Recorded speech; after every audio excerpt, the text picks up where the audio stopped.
Okay, so it is now 4:45. I took about an hour off to eat and run an errand. So that was about an hour, I guess. And we got that 4.5 hours cut down to just under 10 minutes. I was predicting 8, but that's how these things go is they're usually a little longer in the rough cut, and then I trim it up to the voiceover afterwards. So this probably will end up being 8 minutes. What I forgot is that the end of this footage ends with me staining the grip.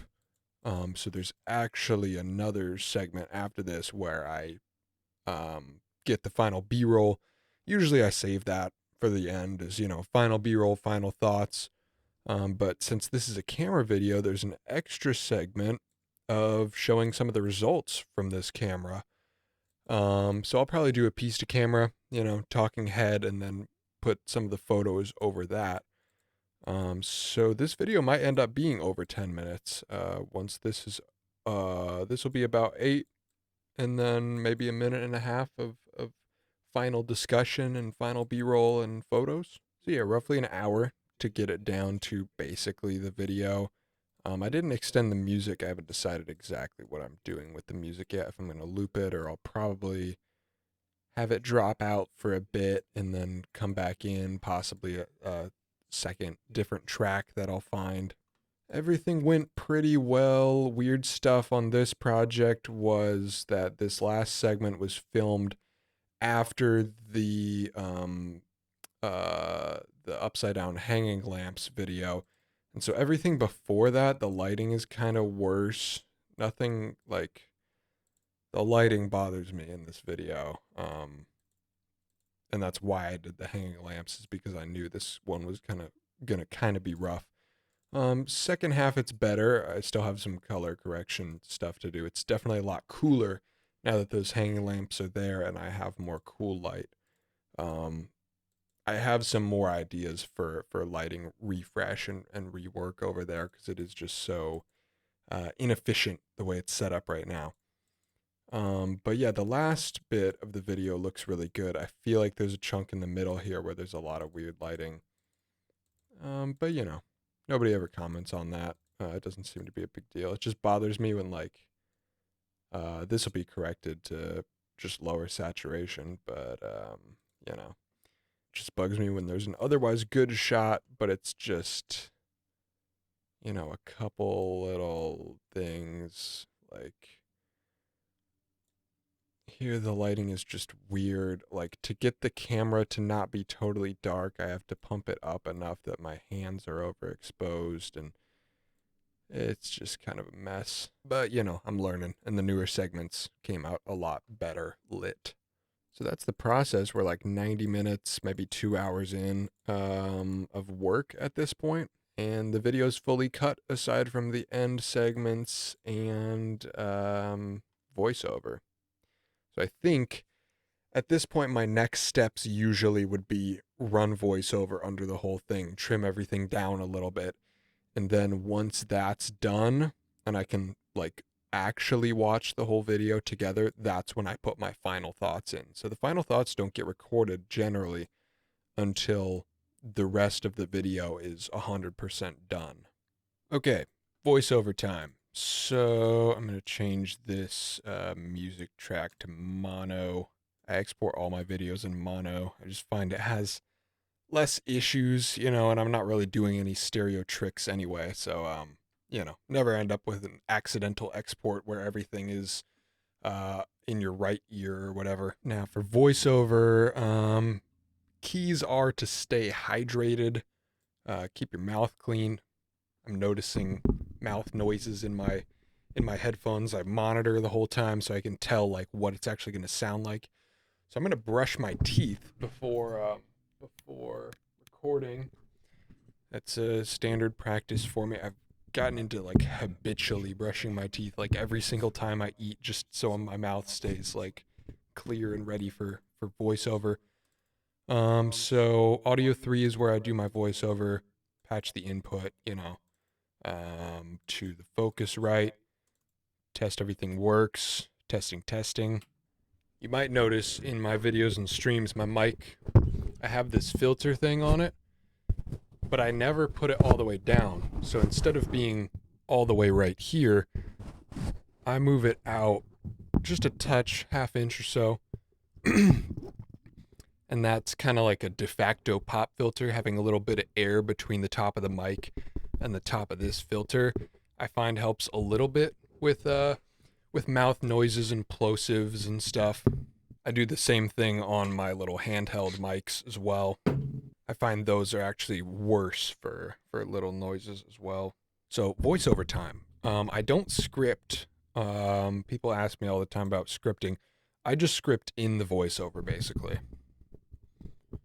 So I'll record a couple lines at a time and then kind of rearrange things as I, make edits and whatever.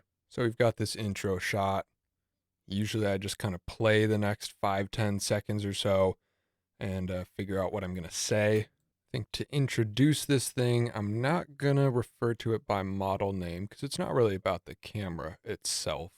This is my first dive into film photography, so it's more about it being a film camera. My first experience with a fully manual film camera. I'm going to Google how old this thing is because I might intro off of that. Bolsey C22, 1953. I need to figure out what that top viewfinder is actually called.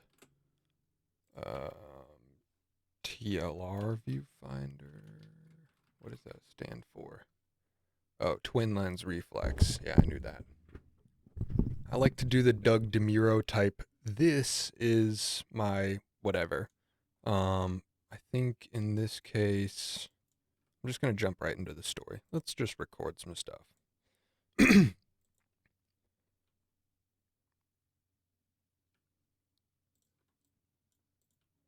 I recently bought this.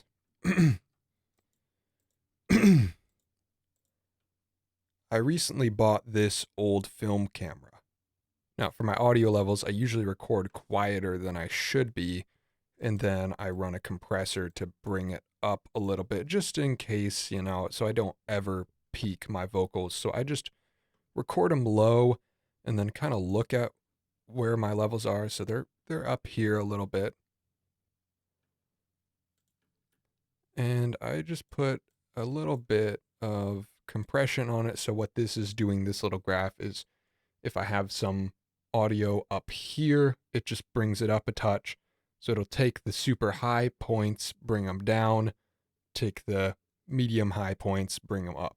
And I'm aiming for stuff to be, around here, -5 in the yellow. My voice sound, I know you can't hear it coming back at you. I don't know why it's not recording the desktop audio. But anyway, that take was slightly not as nice quality as I would like. So I have to be sure to, get my posture.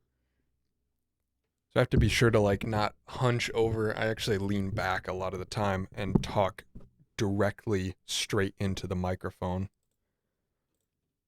I have to remember to project my voice too.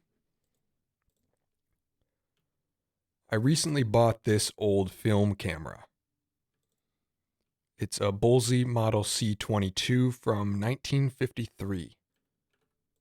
It's a strange camera. It's a twin lens reflex with the viewfinder on the top. I don't love that line. It's a little too wordy. I try to keep it tight at the start, get my point across as quickly as possible. And we're going straight into the first little repair here. So I don't want to do too much exposition right off the bat and, bore people. So it's like short, snappy. Like I have 12 seconds here to introduce the camera. And then we do right into the first repair. And then there's more exposition about the camera after that. It's a unique 35mm film camera with one of these top. It's a unique little 35mm film camera with It's a unique little 35mm film camera with one of these twin lens viewfinders. Perfect timing. Mic is a little too high. I'm getting a little bit of the exhales. I'm gonna run that again. It's a unique little It's a unique little 35mm film camera with one of these twin lens viewfinders. Now, I feel like it's easy when you're recording voiceover to just go back to back to back to back lines, and I try to incorporate some pauses in there. So when this little sound effect comes in of the mirror dropping out of it, I'm just going to let it sit for a second and then bring the voiceover back right here. Now, I bought this thing used and it is not working. Now, I bought this thing used for $20 and it is not working right now. But then I said the word viewfinder at the end of this line, so I don't want to use the word viewfinder again too quickly. You don't want to double up on the same grammar. That, however, is not working right now. I bought this camera for $20 used and it's a bit broken. A repair of that feature is in order. I bought this camera for $20 used. Didn't enunciate the word repair enough. I went, a repair. You know, you gotta enunciate, speak clearly. A repair of that, overcompensating. A repair of that feature is in order. A repair of that feature is in order. A repair of that feature is in order. I bought this camera used for $20 and a few things are broken. That could be spaced out a little more. I want to let that sit. What just happened? My blinds just moved. My blinds on my window just like shook violently. And there's nothing touching them. The windows aren't open, so it's not the wind. There's an editing tip. If your house is haunted, just ignore it and move on. I don't know what that was. All right, in the spirit of Halloween, we're going to take a look at the action replay from the Ghost and Ghoul cam. For all you haunting aficionados, you can see the string of lights on my hat from the daylight coming through the blinds, and you can see it shaking. As you can see me clearly not moving or causing any turbulence of any kind. I think quite clearly there's no other logical explanation for this, so feel free to send me my Pulitzer Prize in the mail for being the first one to prove the existence of ghosts. Happy Halloween. More editing tips now. Okay, that works. I know you can't hear it, but the cut being on is, or a repair of that feature is in order. Right there, that flows a little better. When there's some unexpected action like this, I like to leave the shot running a little longer, so you have like, especially when it's a new angle, so I'm switching angles here and then there's unexpected action, so it needs to sit for a little so that you can tell what is going on. The door for this viewfinder does not exactly shut right. It keeps wanting to fall open, which is really annoying. That's an easy fix though. Just tighten a couple screws, bend it back into place. That cut needs to be tightened up. This is something I avoid too. So at the end of this clip, my hand moves in quickly, and then all of a sudden my hand is there. You don't want to cut just leaving a couple seconds of action there. So I'm going to cut before my hand moves up, so there's not that jarring action, you know? Much calmer of a cut now. Easy enough. At least it stays closed now. Easy enough. Pops open nicely and stays closed now. That voice was a little shaky on that take. Easy enough. It pops open nicely and it stays closed now. I'm going to tighten that up so that when I say pops open, it pops open, and when I talk about it closing, it closes. I'm going to give another second of pause here until that flicks open and then come back in. We cut right into the action there. This is my first film camera that I've actually done any shooting on. This is my first film camera that I'm actually going to shoot with. I picked it up because I wanted a fully mechanical one. No batteries, everything is just operated by gears and switches. I figured the best way to learn film photography is by... I figured the best way to explore film photography is by... I don't know, sometimes I just start recording a line and figure out if I can piece something together while it's rolling. But most of the time I know what I'm going to say ahead of time. What I want to say is, like, I figured the best way to learn is by having a camera where I it's hard to not have that be super wordy. But what I'm trying to say is, I figure the best way to learn is using a mechanical camera where I am in control of the shutter speed, the aperture. Did I say fully mechanical or fully manual? It's all manual, no auto exposure here, so I should be learning the ropes pretty quick. That came off a little cocky. I don't like that one. No auto exposure here, it's all manual settings. I figured that'll be the best way to learn. Okay, so I think I covered everything I want there. I've got another couple seconds of runway before I get into the next topic, which is the viewfinders and the weirdness of this camera. So here's where I trim up some of this B-roll because this stuff doesn't matter. It's not synced to the voiceover exactly. So I can just cut one of those shutter fires, and then I kind of move that right before the cut. I don't know that I want that in there. But I do. No, that's a good cut. Yeah, that's fine. Now, this is a strange camera because the top viewfinder is not the only way to check your framing. There's also a typical rangefinder. I don't actually know what rangefinder means, so I'm going to Google because I don't know which of those two those two lenses is the rangefinder. Rangefinder, viewfinder. Rangefinder is a viewfinder with a split image. Okay, so it has a rangefinder and a viewfinder. That makes sense. So it has two viewfinders and a rangefinder, I guess. I don't know if the top one is actually called a viewfinder, but that's what I'm going to say in the video. I'm not putting myself as an expert here, so it doesn't matter if I make a couple mistakes. The back also has a typical, I'm going to call it an eyepiece viewfinder. I don't know. The back also has a more normal eyepiece viewfinder. The back has a more typical eyepiece viewfinder for framing your shot. And it also has a rangefinder, which is a split viewfinder.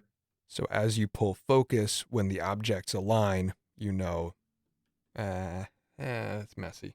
And it also has a rangefinder, which is a split view for pulling focus. When the two halves of the frame align, that part of the frame.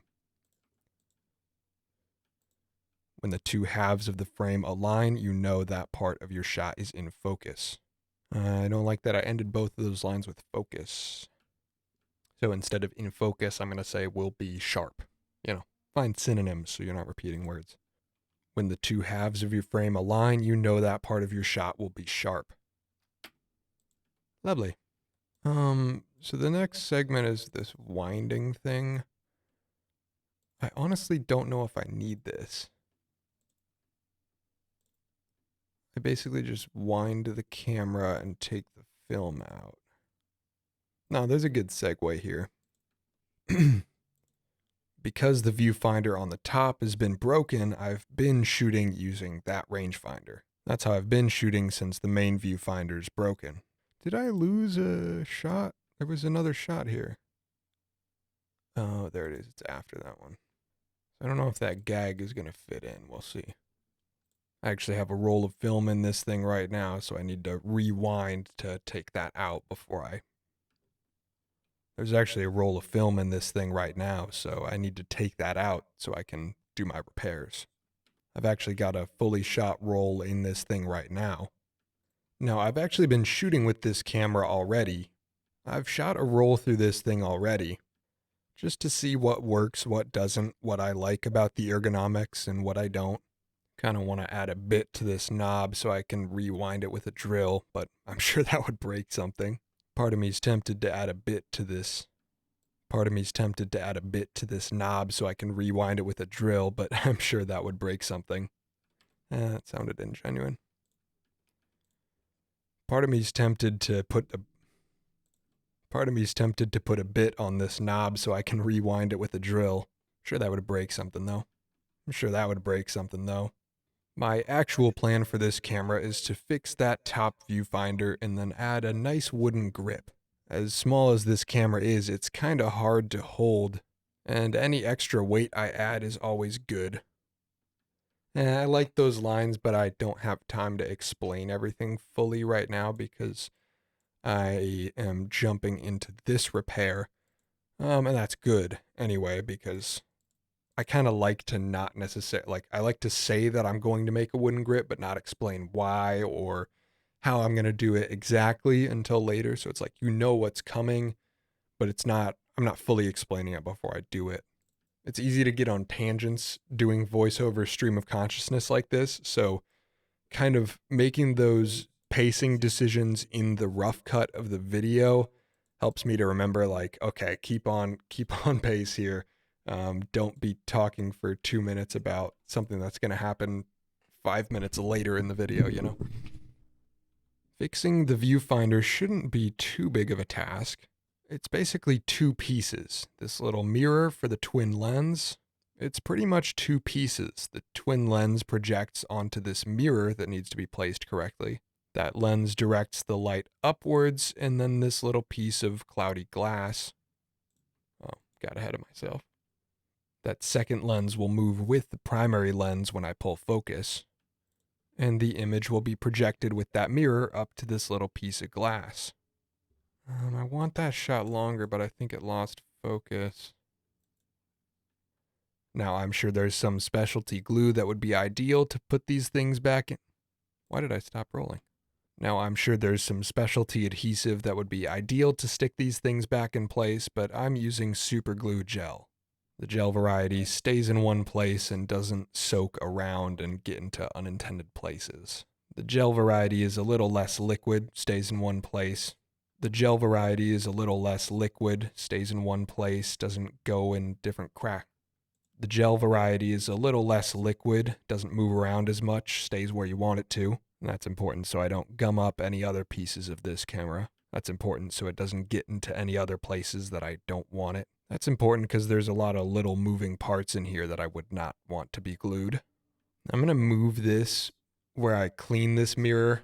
I'm going to move that up a little bit because I know some people are going to see me pushing that in there with my fingers and cringe. And there's no reason for me not to just insert that cleaning clip earlier so people aren't thinking about that for the next 60 seconds or so. Well, unless you can see the fingerprints on it after that.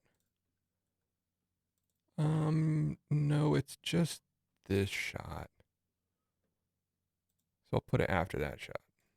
All right, this is voiceover Bev in post. I think you get the general idea of my voiceover strategy of scripting as I go, sort of. Every single take you see there is all the takes that I did. I try not to do more than 3 or 4 of each line. I find if I repeat the same line too many times, I kind of lose the plot and the later takes end up just being worse. I ended up getting about 3 minutes into the video voiceover-wise in roughly an hour. It usually takes longer for the first section of the video. I'm more particular with the start of the videos than I am with the midsection and end. Just do it in like 1 hour spurts, 1 to 2, I guess. Yeah, I've been sitting here for an hour now. Just kind of like to stand up and get my eyes away from the computer every once in a while, because especially with like color grading and stuff, your eyes can just, you lose it and you're not good anymore.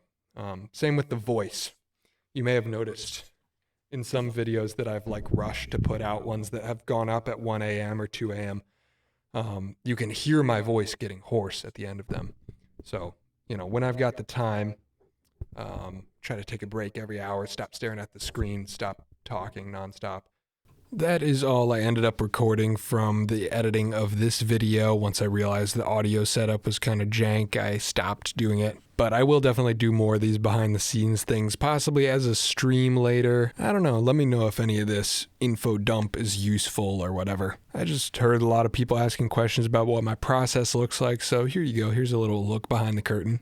But that's all for now. If you haven't yet, go watch the finished product over on the main channel, and I will see you tomorrow.